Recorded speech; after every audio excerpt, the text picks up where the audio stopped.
جی اس بے چینی کے ساتھ یہ نظام چل سکتا ہے؟ بے چینی کے عادی ہو چکے لیکن نظام کو چلانا جس طریقے سے آپ چلانا چاہیں چلاتے رہیں گے، لیکن میں یہ بات کہہ رہا تھا کہ اس بے چینی اور اضطراب کے ساتھ معاشرے میں انتشار پیدا ہوتا ہے. ٹھیک. انتشار ذہنوں میں بھی ہوتا ہے، زبان پہ بھی آتا ہے اور سڑکوں پہ بھی آتا ہے. ایسے حالات مجھے لگتا ہے کہ ملک کے مختلف حصوں میں پیدا ہو رہے ہیں. لیکن سڑکوں پر اب آنے کی تو سڑکیں بات انٹیریئر کر میں رہی ہے پی ٹی آئی ابھی بھی، اور پی ٹی آئی کی یہ دیرینہ خواہش ہے کہ عید کے بعد ایک تحریک چلائی جائے حکومت کے خلاف بھرپور طریقے سے، لیکن اس کا مومنٹم بنتا ابھی تک دکھائی نہیں دے رہا. اور یہ بھی خواہش ہے کہ مولانا ان کے ساتھ آ ملیں، لیکن مولانا بھی اب تک ہاتھ نہیں پکڑا رہے واضح طور پر. اور کچھ اس میں یہ بھی سامنے آ رہا ہے کہ تحریک تب چلائی جائے گی جب پارٹی کے اندر یونٹی ہو، لیکن پارٹی کے اندرونی اختلافات اس قدر شدت اختیار کر چکے ہیں کہ پارٹی کے اندر سے ہی اور پارٹی کے وہ لوگ جو سابقہ ہو چکے ہیں وہ یہ باتیں کر رہے ہیں کہ اب پی ٹی آئی حکومت کے خلاف تحریک نہیں چلا سکے گی اس ماحول میں. رسول بخش رئیس صاحب، ایک تو عید کے بعد پی ٹی آئی کہاں کھڑی ہے، اور پی ٹی آئی کے ساتھ جو دیگر اپوزیشن جماعتیں ہیں کیا وہ عید کے بعد پی ٹی آئی کے ساتھ کھڑی ہوں گی؟ دیکھیں، جہاں تک تحریک کا تعلق ہے، میں تحریک انصاف کی بات نہیں کر رہا، تحریک کی بات کر رہا ہوں کہ تحریک چل بھی رہی ہے، چلے گی بھی صحیح، چلے گی بھی پتہ نہیں زیادہ چلے گی یا نہیں چلے گی. ایک اگر حکومت کے خلاف جذبات ابھارنے کے لیے سوشل میڈیا استعمال ہوتا ہے، کیسز آپ دیکھیں، آپ عدالتوں میں جاتے ہیں، روزانہ اخباروں میں کیا آتا ہے، اور پھر لوگ بانی تحریک انصاف کو ملنے کے لیے اور نہیں جانے دیتے، لوگ جانے کی کوشش کرتے ہیں. اب تو اجازت مل گئی ہے 2 دن کی، ہفتے میں 2 دن ملاقات. میں خبروں کی بات کر رہا ہوں، یہ حالات کی بات کر رہا ہوں. یہ اس سے بھی یہ سمجھنا چاہیے کہ کسی نہ کسی حد تک حزب اختلاف کی سیاست چل رہی ہے. اگر آپ تحریک سے مراد یہ لیتے ہیں کہ ایک ایسا سیاسی سیلاب پاکستان کے اندر برپا ہو جائے کہ خیبر سے کراچی تک لوگ اٹھ کھڑے ہوں اور حکومت مفلوج ہو جائے، یہ 2 دفعہ ہم کر چکے ہیں تاریخ میں.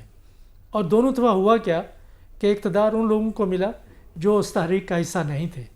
طالب علم تھے، مزدور تھے، کسان تھے، قانون دان تھے، دانشور تھے، سب لوگ تھے، لیکن وہ تحریکیں وہاں کی وہاں رہ گئی. نہ جمہوریت آئی، نہ استحکام آیا، بلکہ ایک اور نظام آ گیا.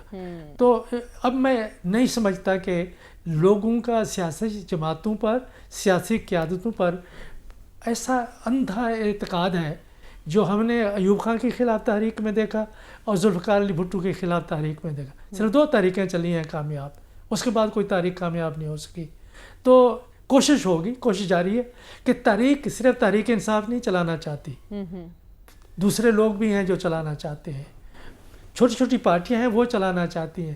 اس لیے میں کہہ رہا تھا کہ جو نفسیاتی اور سماجی اضطراب اور بے چینی کے اثرات ہیں وہ انتشار میں پیدا ہوتے ہیں.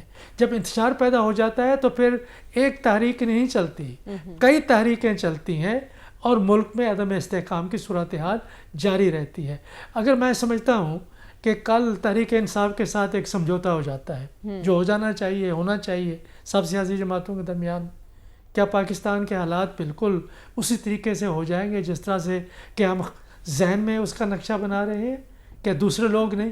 کہ اس وقت حکومت کو اس بات کا ادراک نہیں کہ نہ صرف سیاسی بلکہ غیر سیاسی حلقے ملک کے وہ بھی حکومت سے نالاں ہیں.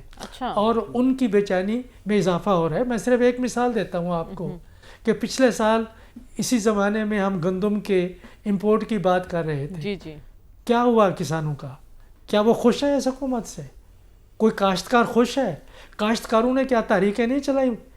وہاں دلی میں دیکھیں وہاں پہ کیا ہوا ہے، کیا ہوتا رہا ہے. یہاں پاکستان میں کیا وہ ٹریکٹر لے کے نہیں پہنچیں گے لاہور میں؟ آپ کی بات سے میں کیا انہوں نے تاثر کوشش نہیں کی؟ صاحب وہ بھی تو ایک تحریک ہے. حکومت سے عوام خوش نہیں ہے یا وہ جو جنہیں خوش ہونا چاہیے وہ بھی خوش نہیں ہے؟ میرا خیال یہ ہے کہ عوام بھی خوش نہیں ہے اور جو سیاسی لوگ ہیں وہ بھی خوش نہیں ہیں، حزب اختلاف کی جماعتیں بھی خوش نہیں ہیں. اگر کوئی خوش ہے تو حکومت ہے، ارکان اسمبلی ہیں، وزراء کا ایک بہت بڑا جمع غفیر ہے جو مجھے کسی جمہوری ملک میں دکھا دے. آپ دیکھیں کہ آپ کے وسائل کیا ہیں اور اس کے جاپان کے کیا ہیں. جرمنی کے کیا ہے، کینیڈا کے کیا ہے، امریکہ کے کیا ہے. ٹھیک ہے. کیا آپ کی کابینہ کو اور مشیروں کو اور وزیروں کو کیا ان کے 4 گنا زیادہ ہونا چاہیے یا اس سے کم ہونا چاہیے؟ ایگزیکٹلی، یہ آپ کہہ اگر رہے اس ہیں بات کا حکومت کو یہ ادراک سوچنے نہیں کی ہے ضرورت ہے تو ہم کہ کیسے؟ ہمارے مسائل کس نوعیت کے ہیں اور ہماری ترجیحات کیا ہیں. رسول بخش رئیس صاحب، اور اس پر پھر یہ کینالز کا معاملہ ہے تو پیپلز پارٹی خاصی نالا ہو رہی ہے حکومت سے. حکومت کی مشکلات میں اضافہ کر سکتی ہے پیپلز پارٹی اس معاملے کو لے کر؟ دیکھیں وہ اس نہج تک تو معاملہ جائے گا نہیں. اگر وہ کرنا چاہے تو بالکل حکومت گر سکتی ہے، لیکن یہ جو باتیں ہم سن رہے ہیں کہ فارورڈ بلاک بن رہا ہے تو شاید وہ اس لیے ہو کہ اگر پاکستان پیپلز پارٹی حکومت سے نکلتی بھی ہے، جو سہارا اس نے دیا ہوا ہے وہ نہیں دیتی تو تب بھی حکومت کھڑی رہے. فارورڈ تو بلاک آپ پی ٹی مجھے آئی تو کی یہی بات لگ کر رہا رہے ہے. ہیں؟ جی اس کے اندر ایک فارورڈ بلاک بن رہا ہے. تو بات یہ ہے کہ پاکستان پیپلز پارٹی کا ایک آئیڈینٹی کرائسس ہے جو سمجھتے ہیں لوگ، ان کو معلوم ہے. وہ یہ ہے کہ گھوٹکی جب پیپلز پارٹی کی قیادت کراس کر کے پنجاب میں داخل ہوتی ہے تو قومی سیاسی جماعت بن جاتی ہے، اور وہاں سے جب حیدرآباد کو کراس کر کے کراچی تک پہنچتی ہے تو تب یہ قومی سیاسی جماعت بن جاتی ہے. لیکن جب حیدرآباد اور گھوٹکے کے درمیان میں رہتی ہے تو یہ ایک قوم پرست جماعت بن جاتی ہے کہ جتنا قوم پرست جماعتیں ماضی میں رہی ہیں ان کا ایجنڈا جو ان کے دانشور ہیں انہوں نے پاکستان پیپلز پارٹی کے ذمہ لگایا ہوا ہے. تو اس وقت جو فضا بنی ہوئی ہے، میں جو دیکھ رہا ہوں سندھ میں، جو وہاں کا دانشور ہے، صحافی ہے، وہ یہ چاہتا ہے کہ جی کہ یہ سندھ دریائے سندھ سے پانی جائے گا اور وہ کسی صورت میں دریائے سندھ سے پانی کو نہیں جانے دیں گے. اچھا، کہ یہ ان کے ساتھ ناانصافی ہے. کیونکہ وہ کہہ رہے ہیں کہ ہمارے پاس خود پانی کم ہے. ہمیں نہیں بتا رہی. جی بالکل کہ سندھ سے پانی دریائے سندھ سے نہیں، لیکن جو میں نے پڑھا ہے یا سوچا ہے، اور حکومت کو وضاحت دینی چاہیے کہ یہ سندھ سے نہریں نہیں نکالی جا رہی. اچھا، یہ نہریں جو فلڈ کا پانی ہے، چناب میں ہے، جہلم میں ہے، راوی میں ہے، یہ ستلج میں بھی آ جاتا ہے. تو پہلے بھی نہریں موجود ہیں جو وہاں سے پانی لے آ کے یہ ہیڈ سلمانکی میں ڈالتی ہیں. تو ہیڈ سلمانکی سے وہ نہریں نکال کے، پہلے بھی نہریں موجود ہیں ہیڈ سلمانکی سے جو چولستان کو جاتی ہیں، کہ ایک ہی جگہ سے 6 نہریں نہیں نکلتی ہوتی. جب وہاں سے نکلیں گی تو دیکھتے ہیں کہ ایک نکلتی ہے، اس سے آگے 6 بنتی ہیں، 5 بنتی ہیں، کتنا بڑی بنتی ہیں. حکومت نے ابھی تک کوئی وضاحت نہیں دی، لیکن ایک اس کے خلاف جو ایک تحریک ہے سندھ کے اندر بالکل موجود ہے، اور پاکستان پیپلز پارٹی کے لیے مشکل صورتحال ہوگی کہ اگر وہ حکومت کے ساتھ اسی طریقے سے جاتی ہے اور اسی طریقے سے وضاحت نہیں ملتی اور نہریں بنتی ہیں تو پاکستان پیپلز پارٹی کے لیے اتحاد میں رہنا بہت مشکل ہو جائے گا. اس ساری سچویشن میں صدر زرداری کے کردار کو آپ کس طرح سے دیکھ رہے ہیں؟